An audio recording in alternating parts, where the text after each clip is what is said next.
আর যুবকদের প্রতি আমার যেটা অনুরোধ থাকবে, যেটা আমি এখানে আমার মুরব্বীদেরকে বসিয়ে কথা বলা এটা আমি বেয়াদবি মনে করছি, সেজন্য আমি কথা বলবো। যুবকদেরকে একটা কথা বলবো, সিনেমা, জেনা, বেবিচার, মাদক, এটার সমাধান শুধু একটা, বুকে নবী নিতে হবে। বুকে কি নিতে হবে? নবীর মোহাব্বত যদি বুকে আসে, এমনিতে সবগুলো কি হয়ে যাবে? ঠিক হয়ে যাবে। আমার একটা কাজ নিয়ে আমি যুবকদের বুকে বুকে শুধু নবীর শান, নবীর মান পৌঁছাইয়া দেওয়া। আমার সাথে কারো ঝগড়া নাই, আপনি না নিলে আমাকে দিয়ে দেন। আমি এখানে বিক্রি করতে না পারলে আমি রোজানের নোয়া ভাড়ায় বিক্রি করব, নোয়া ভাড়ায় বিক্রি করতে না পারলে শহরে বিক্রি করব, শহরে বিক্রি করতে না পারলে চিরাঙের বাইরে বিক্রি করব। কবরে যখন চলে যাব আমার নবী জিজ্ঞেস করবে, উম্মত কি আনছস? আমি বলবো, নবীরে আপনার ভালোবাসার ফেরিওয়ালা ছিলাম, বিক্রি করেছে, কেউ নিলে নিয়েছে, আর যেগুলো নেয় নাই সেগুলো নিয়ে আমি কবরে চলে আসছি। এতটুকু আমার আমল নামা, এর বাইরে আমার কিছুই নাই। আমি সেজন্য বলি, নবীর নাম বিক্রি করে আমি চলি। যার যেটা বলার ইচ্ছা, হাসলে হাসো, কাঁদলে কাঁদো। আমি আপনাদের প্রতি একটা কথা বলবো, যুবক, নবীকে বুকে নেন।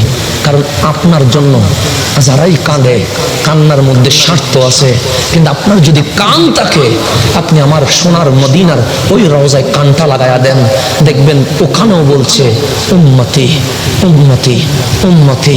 আজকেও যিনি নিঃস্বার্থভাবে আপনার জন্য কাঁদছে, উনি রহমতুল্লিল আলামিন। কাল হাসরের ময়দানেও যিনি আপনাকে জান্নাতে নেওয়ার জন্য কাঁদবে, উনি রহমতুল্লিল। অন্ধকার কবরে যিনি আপনার সাহারা হয়ে আসবে, পিছনে হাত দিয়ে বলবে, উম্মত, বাবা আসে নাই বলে আফসোস করিস না, মা আসে না বলে তুই কান্না করিস না, তোর কবরে কেউ না আসলেও আমি নবী তো আসছি। ওনার চেয়ে আপনার কেউ আছে? ওনার চেয়ে আপনার কেউ আছে? আমার রসুলকে আনাস বলছেন, নবী গো, আপনারা আমি কোথায় খুঁজে পাবো? আমার রসুল বলেন, আনাস এটা কিরকম কথা বললা? আমার কোথায় খুঁজে পাবা মানে? হাসরের ময়দান তো ছোট না নবী গো, এটা তো মদিনায়ে মুনাওয়ারার জমিন নয় যে দৌড়ায়া খুঁজবো, বিশাল জমিনে আপনারা খুঁজে পাবো কোথায়? আমার নবী আনাসকে বুকে নিয়ে নিয়েছে, ডাক দিয়ে বললেন, আনাস তুমি প্রশ্ন করে ভালোই করেছো, আমার উম্মত তো বলবে আমার নবীর আমি হাসরের ময়দানে কোথায় খুঁজে পাবো? আনাস আমার উম্মতকে বলে দিও, সর্বপ্রথম সূর্য যখন মাথার উপর চলে আসবে, জমিন যখন তামা তামা হয়ে যাবে, আমার উম্মত যেন ডানে বামে না দৌড়ে, তাকে বলবে সুজা সে যেন হাউজে কাউসারে চলে আসে, আমি নবী কাউসারের পানি নিয়ে তাকে পান করানোর জন্য দাঁড়িয়ে থাকবো। আমার রসুল এমন ভাবে পান করাবো, আমার পানি পান করার পর আর কখনো গরম লাগবে? সাইয়েদুনা আনাস বললেন, নবী গো, হাউজে কাউসারে আসি দেখি আপনি নাই, আমি খুঁজবো কোথায়? আমার রসুল বলেন, আনাস যদি কাউসারে এসে না পাও, ডানে বামে দৌড়াইও না, মিজানে চলে যাইও, দেখবা আমি নবী সেখানে আমার উম্মত আটকে গেলে তার উদ্ধার করার জন্য চেষ্টা করব। আমি মিজানে তাকে উদ্ধার করব। নবীরে আমি হাউজে কাউসারে গেলাম, পাই নাই, মিজানে গেলাম, পাই নাই, তখন কি করব?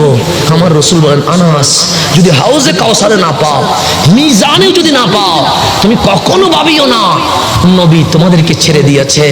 সবাই ছাড়তে পারবে, আমি নবী আমার উম্মতকে ছাড়তে পারবো না। যদি মিজানে না পাও, সোজা ফুলসিরাতে চলে যায়, আমার উম্মত যদি ফুলসিরাতে পার হইতে না পারে, আমি নবী নূরানি হাত দিয়ে পার করাইয়া দেব।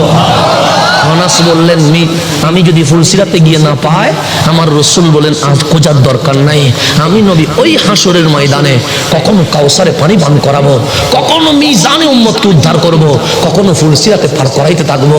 এই তিন জায়গায় আমি নবী দৌড়তে থাকবো।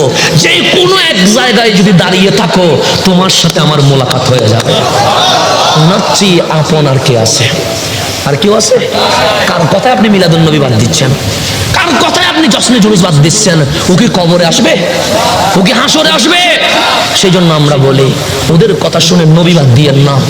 নবীকে আপন করতে গিয়ে